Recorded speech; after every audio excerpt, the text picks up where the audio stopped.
The Rambling Geordie. So Starmer's finally gone and done it. He's finally given up the ghost and decided to chuck it all in. I've got to say I am quite surprised that he's gone so easily. I had him pegged down as being the kind of guy who just would not go without a fight. I thought, don't get us wrong, I thought it was inevitable that he was going to have to go at some point. I just didn't think it would be this quick. But, well, he's gone and proved me wrong, hasn't he? So where does that leave us as a country now? Well, it leaves us kind of expecting Andy Burnham to take over as Prime Minister. Unless someone really doesn't want him to do it and decides to put in a leadership challenge of their own. Now, the only guy I thought who might do that would have been Wes Streeting, but he's actually come out and backed Andy Burnham for the job. And I don't think Angela Rayner would be stupid enough to try it herself because, well, never mind the fact that everyone can't, well, not a lot of people can stand her anyway. I think she knows she would get hammered off Burnham.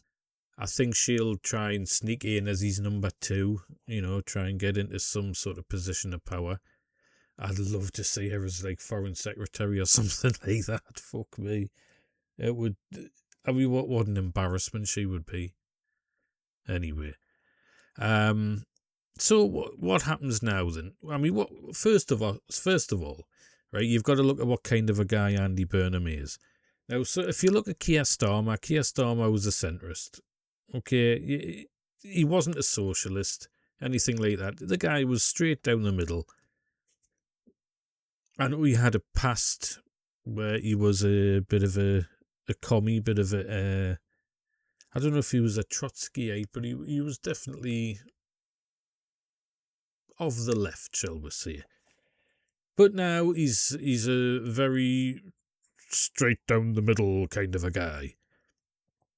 Now Burnham's not. He's not as left as what Corbyn was. Corbyn was pretty much as left as he could go.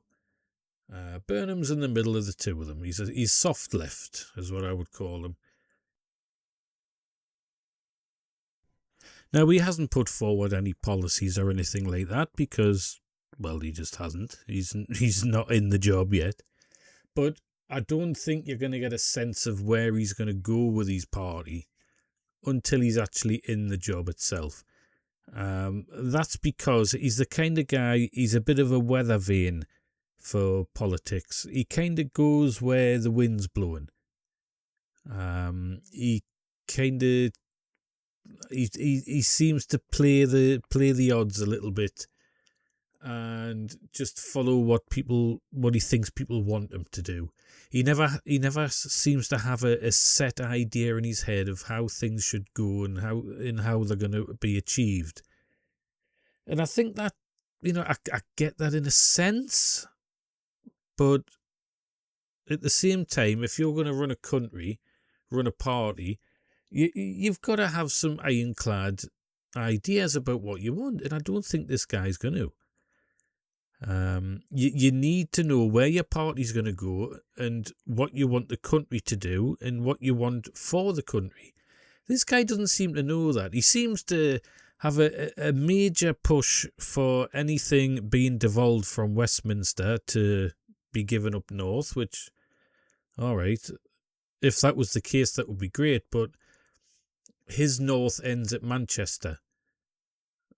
I live 3 hours from Manchester, and I'm I'm much further north than he is. But anyway, that's just the way the north-south divide works, isn't it? God, that sounded bitter, didn't it? Geordie whinging about north-south divides again. Anyway. Yeah, so I don't think this guy's got a clue really what he wants to do. I think nothing ironclad anyway. Which I think personally is, well, it's a risky game. Let's see if it pays off for him. Eh? Now, what I've noticed as well in the last few hours or what have you is that there is a lot of people on the right now obviously calling for a general election. Nigel Farage has, which, regardless of what I think of Nigel Farage, he should be calling for a general election.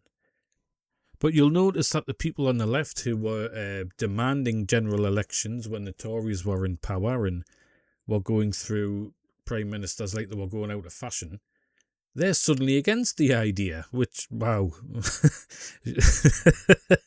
Now, like, there's nothing like living up to a stereotype now, is there, lefties? It just shows how morally bankrupt these guys are. Oh, we want these things when we want them, but not when you guys want them. No, you can get lost. There should be a general election. Of course there should. This guy hasn't been voted in as Prime Minister by anyone. He's been voted in to make a field. Great. People want him there. By the way, how he's going to find that? You'll not see him anymore.